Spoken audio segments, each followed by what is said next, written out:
도끼가 이미 나무 뿌리에 놓여 있다. 좋은 열매를 맺지 못하는 나무들은 모두 찍혀 불에 던져질 것이다. 나는 물로 회개의 세례를 준다. 내 뒤에 오실 분은 나보다 능력이 더 많으신 분이다. 나는 그분의 신발을 들고 다닐 자격도 없다. 그분은 너희에게 성령과 불로 세례를 주시겠다.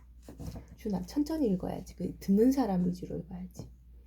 그분은 손에 키를 들고 타작마당을 깨끗이 하여 알곡은 곳간에 두시고 쭉정이는 꺼지지 않는 불에 태우실 것이다. 그때 예수님께서 갈릴리로부터 요단강에 오셨습니다. 예수님께서는 요한에게 오셔서 세례를 받으려고 하셨습니다. 그러자 요한은 이를 말리면서 말했습니다. 제가 예수님께 세례를 받아야 되는데 도리어 예수님께서 제게 오셨습니까? 예수님께서 대답하셨습니다. 지금은 그렇게 하자. 우리가 이와 같이 하여 모든 의를 이루는 것이 옳다. 그제서야 요한이 예수님의 말씀을 따랐습니다. 예수님께서 세례를 받으시고 물 밖으로 나오시자 하늘이 열렸습니다. 예수님은 하나님의 성령이 비둘기처럼 자신에게 내려오는 것을 보셨습니다. 그때 하늘로부터 이는 내 사랑하는 아들이며 내가 기뻐하는 아들이다 라는 소리가 들렸습니다. 그 후 예수님께서는 성령에게 이끌려 광야로 가셔서 마귀에게 시험을 받으셨습니다. 예수님께서는 40일 내내 금식하셔서 매우 배가 고팠습니다. 시험하는 자가 예수님께 와서 이렇게 말했습니다. 만일 당신이 하나님의 아들이라면 이 돌에게 빵이 되라고 명령해 보십시오. 예수님께서 대답하셨습니다. 성경에 사람이 빵으로만 살 것이 아니라 하나님의 입에서 나오는 모든 말씀으로 살 것이다 라고 기록되어 있다. 그러자 마귀는 예수님을 거룩한 성으로 데리고 가서 성전 꼭대기에 세웠습니다. 마귀가 말했습니다. 만일 당신이 하나님의 아들이라면 뛰어내리시오. 성경에 하나님께서 당신을 위해 천사들에게 명령할 것이다. 그들 손으로 당신을 붙잡아 발이 돌에 부딪히지 않도록 할 것이다 라고 기록되어 있어. 예수님께서 마귀에게 대답하셨습니다. 성경에 주 너의 하나님을 시험하지 마라고 기록되어 있다. 다시 마귀는 예수님을 높은 산으로 데리고 갔습니다. 마귀는 예수님께 세상의 모든 나라와 그 영화로운 모습을 보여주었습니다. 마귀는 이렇게 말했습니다. 만일 당신이 나에게 절하고 경배한다면 이 모든 것을 주겠소. 예수님께서 마귀에게 말씀하셨습니다. 사탄아, 썩 물러가라. 성경에 오직 주 너희 하나님께만 경배하고 그를 섬겨라 라고 기록되어 있다. 그러자 마귀가 예수님에게서 떠나가고 천사들이 예수님께 와서 시중을 들었습니다. 갈릴리에서 전도를 시작하신 예수님께서 요한이 감옥에 갇혔다는 소식을 들으시고 유대에서 갈릴리로 돌아가셨습니다. 예수님께서는 나사렛을 떠나 스불론과 납달리 지역의 갈릴리 호숫가에 있는 가버나움으로 옮기시고 거기서 사셨습니다. 이렇게 하여 예언자 이사야의 말이 이루어졌습니다. 스불론 땅과 납달리 땅, 호수로 가는 길목, 요단강 건너편, 이방 사람들이 사는 갈릴리. 이곳 어둠에 사는 백성들이 큰 빛을 보았다. 죽음의 그늘과 같은 땅에 앉아있는 사람들에게 빛이 빛이었다. 이때부터 예수님께서 회개하라, 하늘나라가 가까이 왔다라고 외치며 전도를 시작하셨습니다.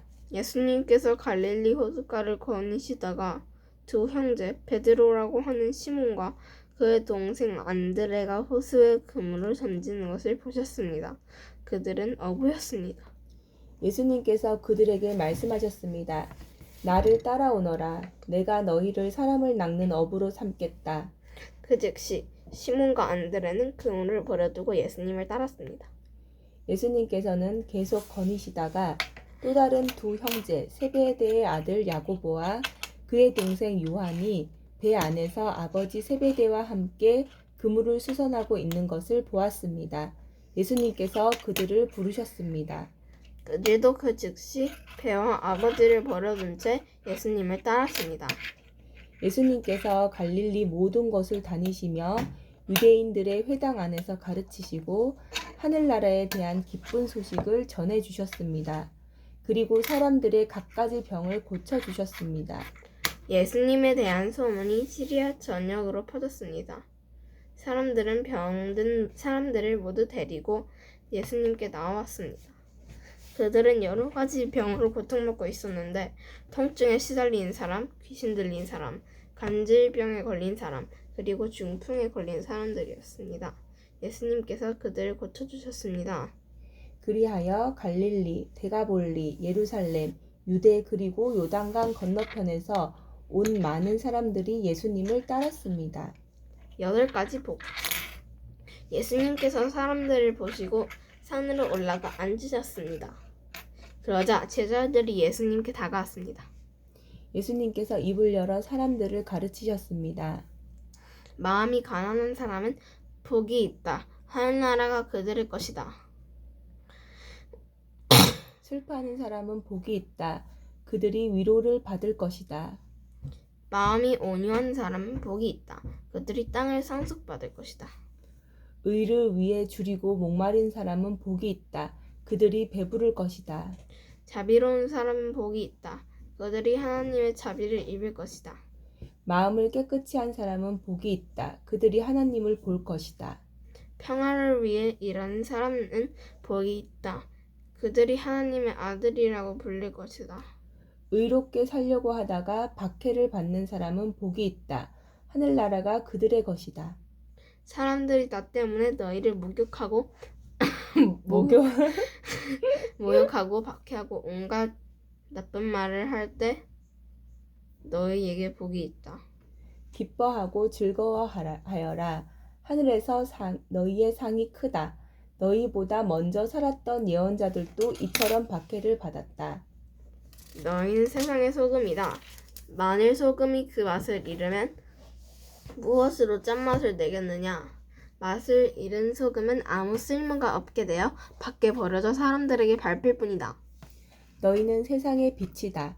산 위에 있는 도시는 숨겨질 수 없다. 등불을 뒷박 안에 두지 않고 등잔대 위에 놓는다. 그래야 등불이 그 집에 있는 모든 사람에게 빛을 비추게 될 것이다. 이와 같이 너희 빛을 사람들에게 비춰라. 그래서 사람들이 너희의 선한 행동을 보고 하늘에 계신 너희 아버지께 영광을 돌리게 하여라. 내가 모세의 율법이나 예언자들의 말씀을 깨트리러 온 줄로 생각하지 마라. 나는 그들의 말씀을 깨트리러 온 것이 아니라 완성하러 왔다. 나는 너희에게 진정으로 말한다. 하늘과 땅이 없어지기 전에는 율법의 아무리 작은 부분이라도 사라지지 않고 반드시 다 이루어질 것이다. 그러므로 누구든지 이 계명 가운데 가장 작은 것 하나라도 어기거나 다른 사람한테 그렇게 하라고 가르친 사람은 하늘나라에서 가장 작게 될 것이다. 그러나 누구든지 계명을 지키고 가르치면 하늘나라에서 크게 될 것이다. 내가 말한다. 너희 의가 율법 학자들이나 바리새파 사람보다 훨씬 낫지 않으면 하늘나라에 들어가지 못할 것이다. 예전에는 살인하지 마라. 누구든지 살인을 하는 사람은 재판을 받을 것이다. 라는 계명을 받았다고 너희가 들었다. 그러나 나는 너희에게 말한다. 자기 형제에게 화를 내는 사람은 재판정에 설 것이며 자기 형제에게 나쁜 말을 하는 사람도 사내들인 법정에 설 것이다. 또한 자기 형제에게 바보라고 하는 사람은 지옥불에 던져질 것이다. 그러므로 네가 제단에서 예물을 드릴 때 네 형제가 너에게 나쁜 감정을 가지고 있는 것이 생각나거든. 제단에 예물을 놓아두고 가서 먼저 내 형제와 화해하여라. 그 후에 다시 와서 예물을 바쳐라. 너를 고소하는 사람이 함께 길에 있을 때 빨리 하여라. 그렇지 않으면 그가 너를 재판관에게 넘기고 재판관이 너를 간수에게 넘겨줘 감옥에 갇히게 될 것이다. 내가 진정으로 너희에게 말한다. 너희가 마지막 한 푼까지 다 갚기 전에는 그 감옥에서 나오지 못할 것이다. 간음하지 마라는 계명은 너희가 들었다.